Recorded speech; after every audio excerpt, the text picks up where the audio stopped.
Assalamualaikum warahmatullahi wabarakatuh. Perkenalkan, nama saya Aprianti dengan NIM H0318365 dari kelas pendidikan biologi B.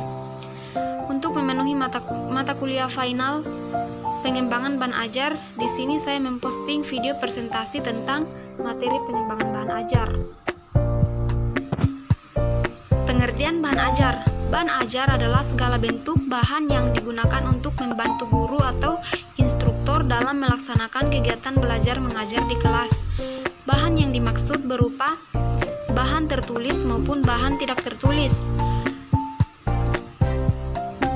Dalam Bintek KTSP 2009, dengan kata lain, bahan ajar merupakan alat atau sarana pembelajaran yang berisi materi, metode, batasan-batasan, dan cara mengevaluasi yang dirancang secara sistematis dan menarik untuk mencapai kompetensi yang diharapkan.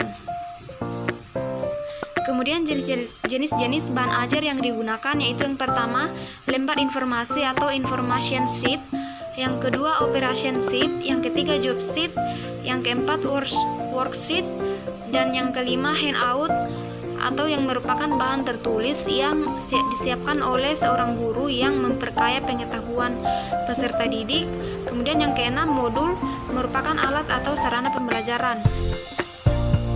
Kemudian bentuk-bentuk bahan ajar tertulis biasanya menampilkan daftar isi sehingga memudahkan bagi seorang guru untuk menunjukkan kepada peserta didik bagian mana yang akan dipelajari. Kemudian biaya untuk mengadakan relatif sedikit. Yang ketiga, bahan tertulis cepat digunakan dan dapat dipindah-pindah secara mudah. Yang keempat, susunannya menawarkan kemudahan secara luas dan kreatif bagi individu. Kemudian yang kelima, bahan tertulis relatif ringan dan dapat dibaca dengan cara di mana saja.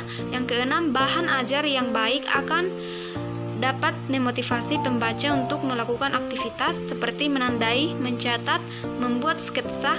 Kemudian bahan tertulis dapat dinikmati sebagai sebuah dokumen yang bernilai besar. Kemudian yang terakhir, pembaca dapat mengatur tempo secara mandiri. Kemudian berikutnya kriteria bahan ajar yang baik. Di sini yang pertama, substansi yang digunakan harus mencakup sosok tubuh dari kompetensi atau subkompetensi yang relevan dengan profil kemampuan tamatan. Kemudian yang kedua, substansi yang dibahas harus benar, lengkap dan aktual, meliputi konsep, fakta, prosedur, istilah, dan notasi serta disusun berdasarkan hierarki atau step penguasaan kompetensi. Kemudian yang ketiga, tingkat keterbacaan, baik dari segi kesulitan bahasa maupun substansi harus sesuai dengan tingkat kemampuan pembelajaran. Kemudian yang keempat, sistematika penyusunan bahan ajar harus jelas, runtut, lengkap, dan mudah dipahami. Kemudian di sini fungsi bahan ajar yaitu yang pertama, pedoman bagi guru yang akan mengarahkan semua aktivitasnya dalam proses pembelajaran, sekaligus merupakan substansi kompetensi yang seharusnya diajarkan atau dilatihkan kepada siswanya.